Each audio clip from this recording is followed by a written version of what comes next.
Hi, I'm Derek. You don't know me just yet, but I am a freelance colorist and I've been in the industry for 15 years thereabouts, and I've worked on countless projects. So, enough about me. Let's get into the reason why you're really here and let's get technical. So, you're here to talk about the new hack that is available for Nikon RAW video files, where you can convert the file extension to .r3d and you get, woo, a red. That is not exactly what's happened. It does not turn your Nikon camera into a red.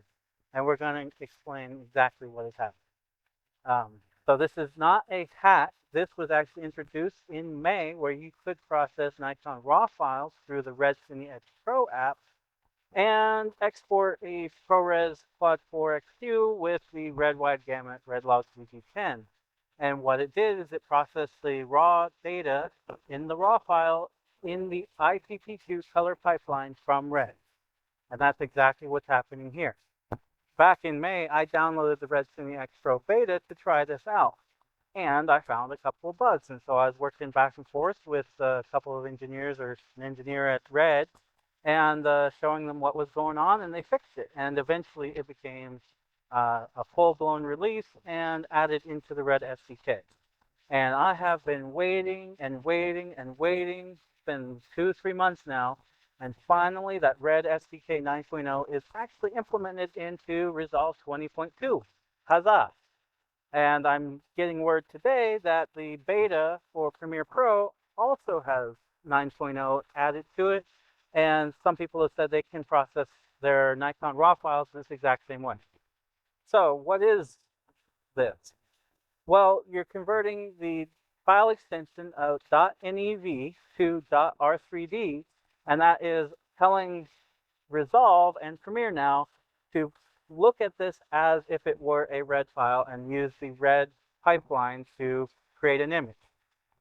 By doing this, you are fixing some of the issues that were inherent with Nikon's processing. You get red wide gamut, which actually takes care of the blue clipping issue that we were seeing with Rec 2020 and Nlog.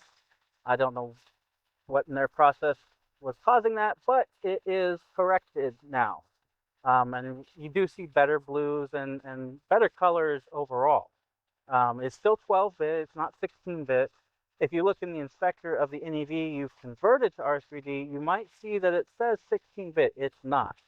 It is still 12-bit. That is 16-bit is reserved for the full-blown red camera. Along with this, you do get log 3G10, which in my opinion is a better distribution of the dynamic range and the information in a better log profile. We can go into log versus linear and how all that works in another video. But just know that you're getting log 3G10, which has actually been around, what, 10 years now, maybe more, maybe less. But it's pretty industry standard, and a lot of programs support and have conversions for log 3G10. I noticed ACES 2.0 still doesn't have Nikon log added into it, so you could get better workflows by doing this. Other advantages, let's go on to the next one. That is, you get ISO control. This is in replace of the exposure slider in Nikon RAW.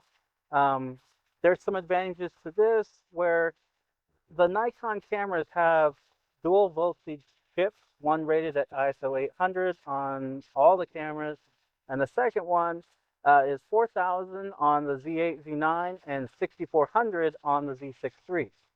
Now, when you record raw video, it's actually using one of those two chips that records the video, not at the ISO is just metadata added on top of it. At least that's how it works with doing this from NEV to R3D. And that's how Reds have always worked, is they've always recorded the raw data at one voltage or one ISO or one EI, which is 800 in most of their cameras. The Nikon cameras do that. We just haven't had access to it until now. So now if you record at ISO between ISO low 2, which is actually 200, and 3200, you're using the 800 ISO rated voltage chip. And that's voltage going to the sensor, telling it how sensitive it should be. If you jump up to ISO 4000, that activates the next chip. Now you have to expose at 4000 or higher to get the cleaner high ISOs.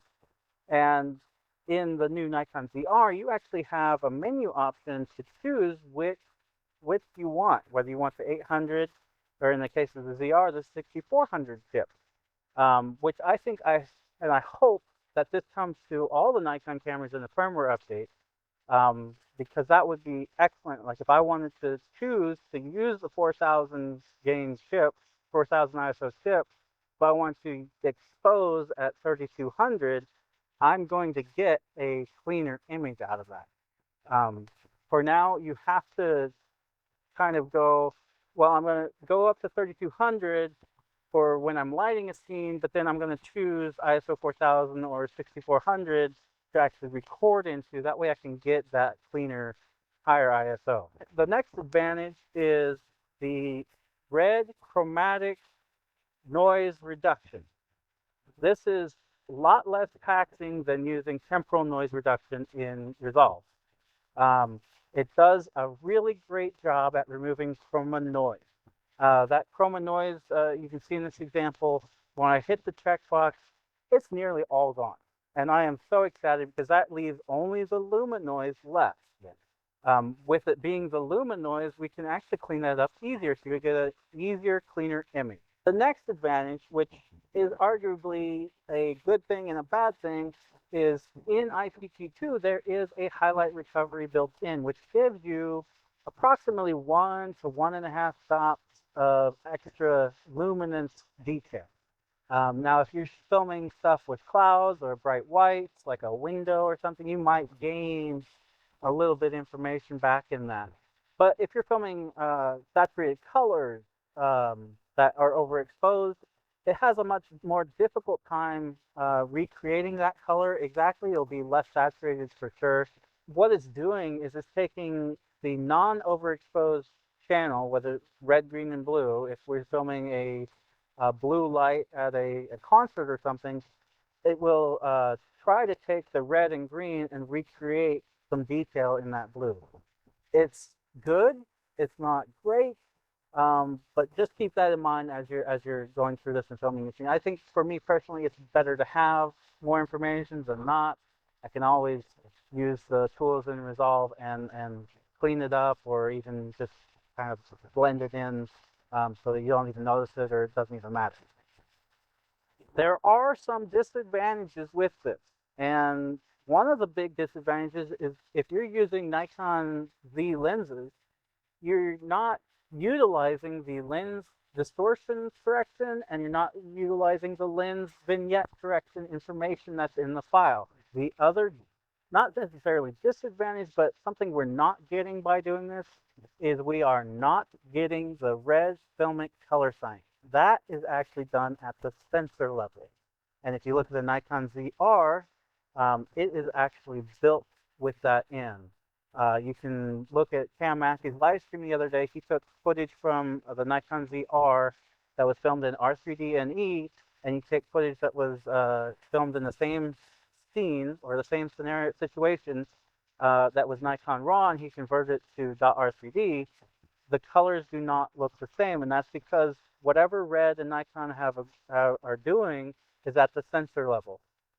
Please, Nikon engineers and red engineers, if you're seeing this, please, it would be amazing. I know it's probably out of the realm of possibility, maybe, but please try and get this into the Nikon Z8, Z9, and Z6 III.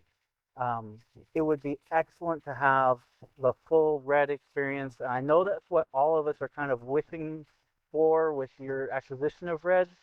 So maybe we can make that come to fruition either in a Mark II version or maybe as just a firmware update, which would be even more great. This is not getting you the red color science at the sensor level, but you are getting all the advantages of the IPC2 color pipeline from red. It's up to you and your experiments to determine whether or not this fits your shooting style or your situation or your project. It is not something that is required to be done. You can still process everything using Nikon RAW and the Nikon processing inside of both Resolve and maybe Premiere. I think there's a plugin for that. Um, Maybe with Premiere you are required to do this if you want to use Nikon files in Premiere. I don't know at this time. I'm not a big Premiere user. I haven't been for, I don't know, 10 years. almost the entire time I've been working in the industry. I've been in Resolve.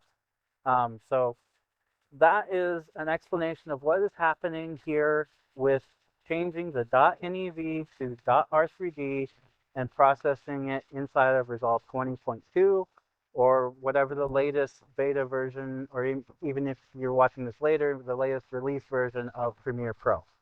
Hopefully Final Cut comes around and adds that in there too, so thumbs up for you Final Cut guys. Thank you for joining me in this Get Technical episode. I hope to do many more of these, and probably in the next one I will actually go onto the computer and show you these processes and how I process my footage. I'll see you on the next one. See ya.